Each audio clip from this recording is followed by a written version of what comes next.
Notes from the Upper West Side, a novel by Dan Wrench.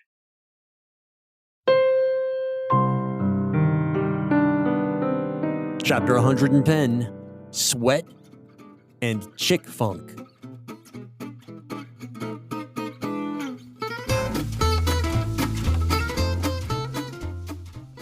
So, I decided to go soul.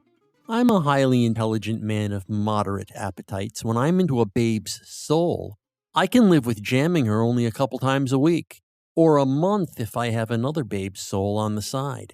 Mainly to get into a babe's soul, though, she has to be hot physically. And if that cuts both ways, then the gnarled and veiny look I was cultivating, the Paul Bunyan Clint Eastwood mashup, that look would need to get all the way cultivated and stay that way.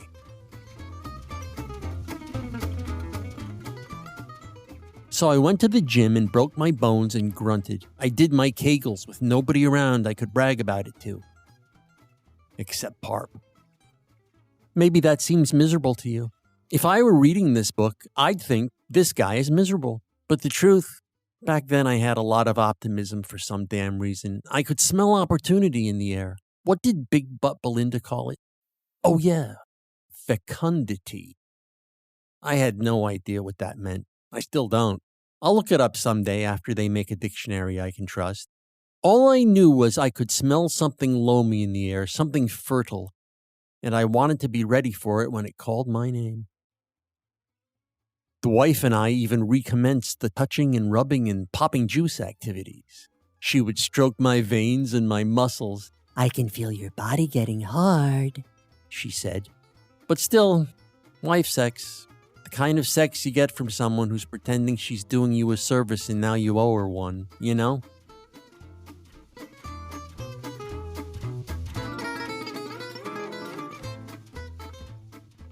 I didn't tell Junior about St. Billy's Bounce and the Kegels. I was pretty sure she knew me well enough to know my investment in dick maintenance wouldn't be for her benefit alone. So I was officially continuing my double life. Around the wife, I was the guy trying to get his acting career back on track and getting buff to make that happen. And in the meantime, as kind of a side reward, the wife was letting me slam her like a slut now and then. And hey, she started working out too, with weights. So staring at her ass was helping instead of hurting the dedicated husband act.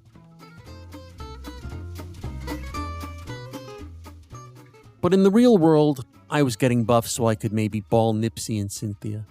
It got to be all I could think about. Nipsey and Cynthia. I'm pretty sure they craved the taste of dick.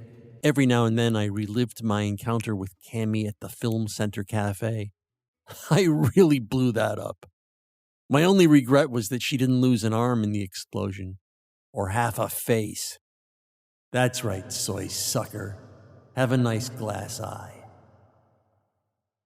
So it was like I said in the last chapter. Captain Think commanded me to go down to Whispers on 6th to see if I could help out with One for the Road, the tobacco that tastes like cunt. And I'm obligated to do what Captain Think commands.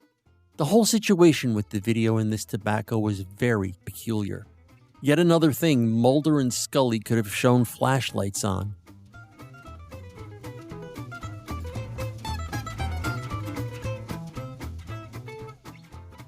One for the Road and Little Round Jewish Hat were both dreamed up by the same general group of people, and at the time I'm writing this, these people are kind of famous. Or at least interwebs famous in the case of Little Round Jewish Hat. And you must have heard of One for the Road by now too, since there have been so many on-air chuckletards either scoffing at it, or yucking it up about how maybe they gave it a taste, or trying to get it banned for being violence.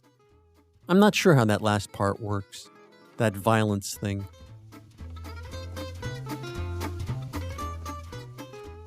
Apparently, if you smoke a tobacco that tastes like cunt, it's the same as tying a noose around a clit. At least, that's the take from MSNBC.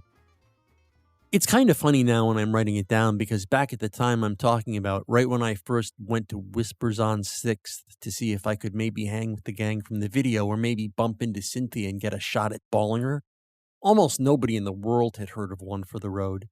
It was just an in-joke the dykes who work at Whisper's shop told themselves. while handing packages to the FedEx guy. In fact, before I got down there that first day, all I heard were jokes about how the dyke friends were going to descend on the place any day now and stage a sit-in with one for the road in their bongs. Parp said one chick came in a few days earlier and insisted she had a mixture of marijuana and one for the road for the dykes to get high on.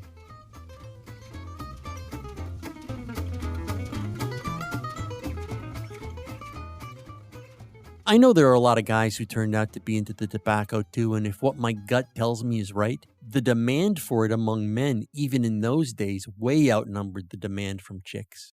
But I can't relate to those guys. A generation of mound-munching sissies. Now listen up, you boys. You boys who haven't tasted snatch yet. You can either make your first bold leap after listening to demented freaks like Parp who think cunt is earthy and silky and the key to a dream.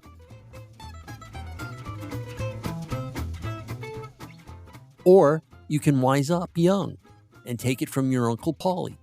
It tastes like sweat and Chickfunk. You boys who've already gone there, you know what I mean. So be warned. There are a lot of people living in a psychotic dream world where snatches lull your tongue yummy. A lot of people. And they may as well all be on Bobby Whisper's payroll. It's all hype. Yeah, I was wrong early on for thinking it must be an exclusively dyke thing. But fuck, now that I think of it, I don't even understand why dykes would be into the taste of sweat and Chickfunk. You know?